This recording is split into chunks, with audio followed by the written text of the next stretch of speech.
At Unite's annual policy conference in Brighton, over 800 delegates from industries spanning the NHS, transport and manufacturing voted overwhelmingly in favour of an emergency motion. The outcome, a bombshell decision to suspend Angela Rayner's union membership and re-examine the union's entire relationship with the Labour Party. Yes, you heard that right. Labour's biggest affiliated union is now officially at war with Labour's deputy leader. So, what sparked this unprecedented showdown? Let's break it down. But first, hit the like button and subscribe to the channel for more. We have released our new 0% Liberal t-shirts. You can find them at britishstand.com or go to the link in the description. Let's get back into today's video.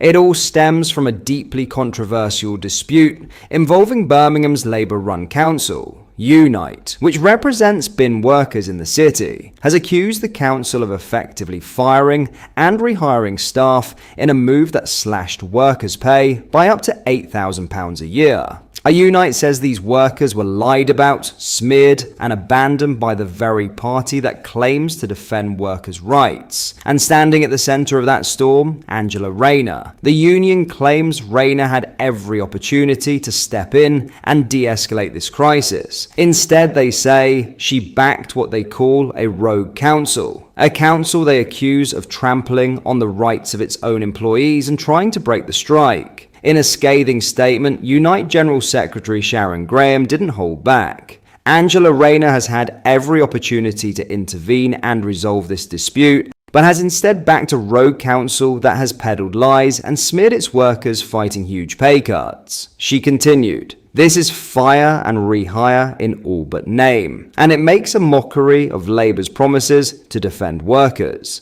But Rayner wasn't the only target. Birmingham Council leader John Cotton and a group of Labour councillors were also suspended from Unite for bringing the union into disrepute.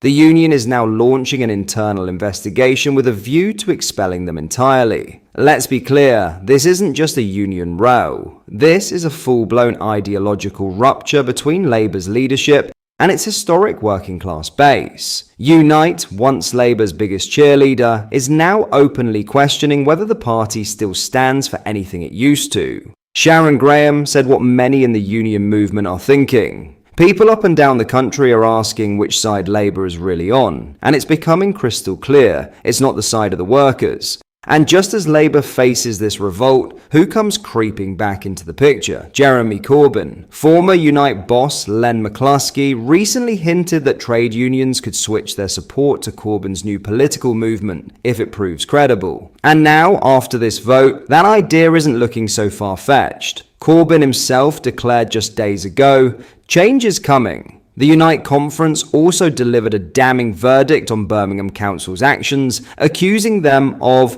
using strike-breaking labour, threatening mass redundancies, and refusing to engage in meaningful negotiations. The union claims these decisions were orchestrated with the approval of Rayner, who they say is now unfit to hold union membership. The bottom line, Labour's strongest union ally has declared open war on its own leadership. Angela Rayner, once seen as the bridge between Starmer and the working class, has now been cast out. So the question now is simple. Has Labour lost the unions? And if so, who will they turn to for support when the next election rolls around? Because one thing is certain, this isn't the end of the story. It might just be the beginning. In other news, Emmanuel Macron has opened the door to Britain rejoining the EU just hours after Reform UK Nigel Farage warned Keir Starmer against trusting the arrogant anti-Brexit president. The French president, who was involved in bitter Brexit spats with Starmer's Tory predecessors, appeared to hint at a return to the Brussels bloc in a speech at London's Guildhall last night. During his speech, Macron vowed that the European Union was stronger with the UK, and the UK was stronger with the European Union. He added, "I'm not one to decide for your country. I would love to see our two countries working closely together for our common future, taking much more risk together, investing much more together. We want to write our future and not have the story be written by another continent. The only way to choose our future is to do it together. Macron had already told MPs and peers that the British people's decision to vote leaving the 2016 referendum on EU membership was deeply regrettable. Speaking in the Royal Gallery on the first day of his state visit, Macron later appeared to concede that Anglo-French trade had bounced back to pre-Brexit levels. He said, "Our trade has been revived and has even surpassed the pre-Brexit levels." The 3,500 French companies working in the UK remain the second leading foreign employers in your country, and vice versa. "We want to do more and we will deliver additional results." But Macron's Brexit-bashing swipes caught the eye of Farage in this week's fiery round of Prime Minister's questions. The Clacton MP, who was heckled by pro-Gaza MP Iqbal Mohammed, said, "The main reason that this country decided wisely voted for Brexit back in 2016, and that included millions of Labour supporters, and it's because we wanted to take back control of our borders so that we, and we alone, can decide who comes and settles in our country." Does the PM understand that that demand today is even greater today than it was in 2016? And the country demands that you tell the French president, "We will not accept undocumented males across the English Channel," and that you are not dictated to by an increasingly arrogant anti-Brexit French leader. Starmer accused the Reform leader of sticking his two fingers up to Britain's neighbours. "We are fixing the mess that we inherited," the Prime Minister said. "We are working with other countries to ensure that we take the measures necessary to stop people crossing the channel. They are serious answers to serious problems." His proposal for 10 years, wagging the Tory dog, has been to break everything and claim that's how you fix things, to stick two fingers up at your neighbours and then expect them to work with us. And he votes against the Borders Bill, which gives more powers and law enforcement to deal with security.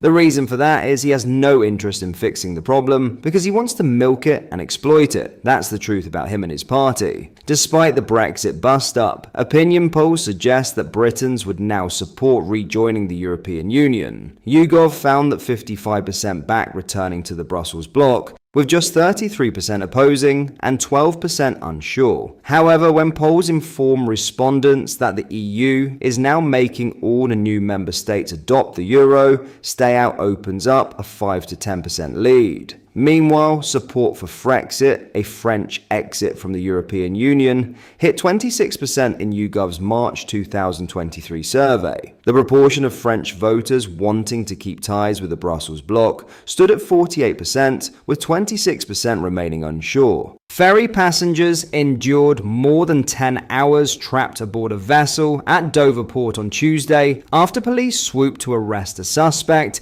in connection with a fatal stabbing outside an East London Wetherspoons. The DFDS ship, Côte d'Opale, was forced to return to Dover shortly after departing for Calais as Metropolitan Police officers conducted their operation. A 22-year-old man was arrested on suspicion of murdering Tyler Haywood in Waltham Forest. The arrest followed Sunday evening's fatal attack outside the Wetherspoons on Chingford Mount Road. Emergency services found a 26-year-old man with a chest wound. Despite efforts from responders, Haywood was pronounced dead at the scene. Helen Birdall, traveling with her husband and 3 children for a 10-day French holiday, was among those caught up in the police operation. She told Kent Online the boat departed about 30 minutes behind schedule. Birdall said, "We weren't given any information other than they were apparently looking for somebody criminal. 20 minutes into the crossing, the vessel turned back to Dover. We were then kept on the boat for more than 10 hours. For the first 4 hours, we were kept upstairs and weren't allowed to get down to the cars at all." Detective Chief Inspector Rebecca Woodsford, leading the investigation from the Met Specialist Crime Command, said, "The thoughts of the investigation team remain with Tyler's family, and our specially trained officers continue to support them